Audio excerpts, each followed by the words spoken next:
उपस्थित सर्व शिवसैनिक बांधवांना आणि भगिनी, गेले काही दिवस आपण पाहतात की मातोश्रीवरती रोजच शिवसेनेमध्ये येणाऱ्यांची संख्या वाढत चाललेली आहे. एक मिनिट, तुम्ही वायरच्या तुम्ही वायर अशी बोलून घ्या. आणि त्याच्यामध्ये सर्वच आहेत, म्हणजे इतर पक्षातले येत आहेत, अगदी भारतीय जनता पक्षातले सुद्धा येत आहेत, इतर पक्षातले येत आहेत, आणि शिवसेनेतून मध्ये थोडेसे दिशाभूल झालेले हे सुद्धा आता परत येत आहेत. त्या सगळ्यांचं मी स्वागत करतोय.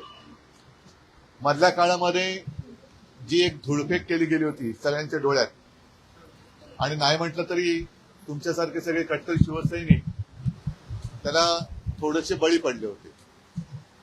आता एक एक एक एक एक एक म्हणजे हवेमध्ये प्रदूषण आहे, राजकारणात सुद्धा प्रदूषण आहे, पण जी धुळफेक होती ती आता स्पष्ट व्हायला लागली. गद्दारी करताना कारण काय दिलं होतं?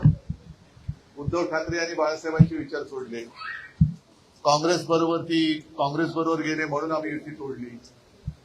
पण स्वतः अगदी गेल्या काही वर्षातलं जर का आपला इतिहास त्यांनी पाहिला तर मला ती कल्याण डोंबिवलीची सभा आठवते. ती भाजप कसा शिवसैनिकांवरती अत्याचार करतोय म्हणून मी त्या मंत्रिमंडळात त्यांच्या मांडीला लावून बसू शकत नाही, त्यासाठी मी राजीनामा देतो आहे असं नाटक करणारा पण एक आपण बघितला होता. त्याच्यानंतर एक कारण दिलं, अजित पवार राष्ट्रवादी आम्हाला निधी देत नाही म्हणून त्यांच्यासोबत आम्ही बसू शकत नाही, काँग्रेस बरोबर बसू शकत नाही. आता शिवसैनिकांना त्रास देणाऱ्या भाजपा बरोबर ते म्हणजे विसर्जन व्हायचं बाकी राहिलेलं आहे. जे अजित पवार निधी देत नव्हते त्या अजित पवारांच्या मांडी लावून बसलेले आहेत. आणि काँग्रेस सोबत शिवसेना गेली, काँग्रेस सोबत गेलेली नाहीये. त्यावेळेला भाजपाने दगाबाजी केली, विश्वासघात केला, म्हणून त्यांना धडा शिकवण्यासाठी म्हणून आपण महाविकास आघाडी केली.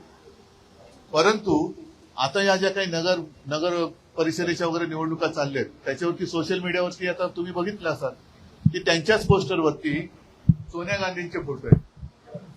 म्हणजे जे मला शिव्या घालत होते ते अगदी दिघे साहेब स्वतः आहेतच आणि बाजूला सोनिया गांधी.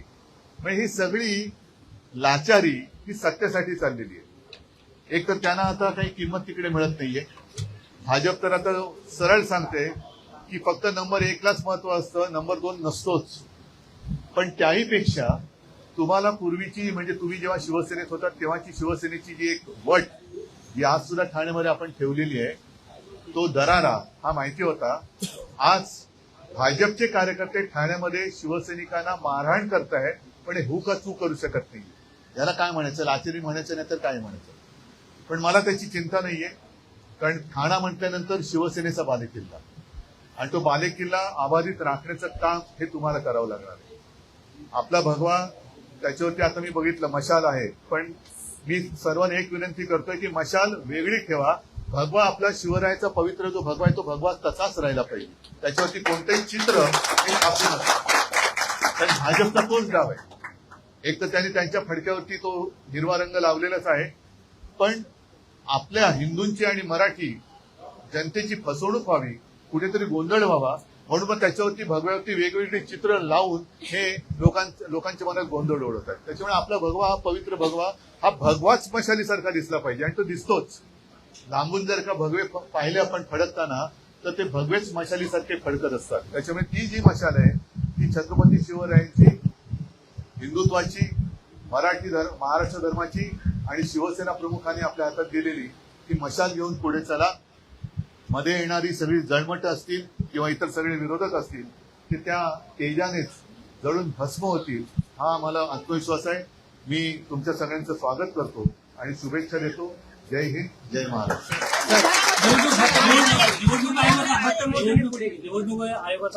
बघा, निवडणूक आयोग आणि न्यायालय याच्याबद्दल न बोललेलं बरं. सगळीकडे नाही बघा, ऐका एक मिनिट. आता प्रवेशाचा कार्यक्रम झालाय, याच्यावरती आज आदित्य मला तो प्रेस घेतो आहे, आजच घेतो बहुतेक, आणि नाही तर मी या विषयाची पुन्हा भेटेन, पण आता याच्यात मिक्स करू नका.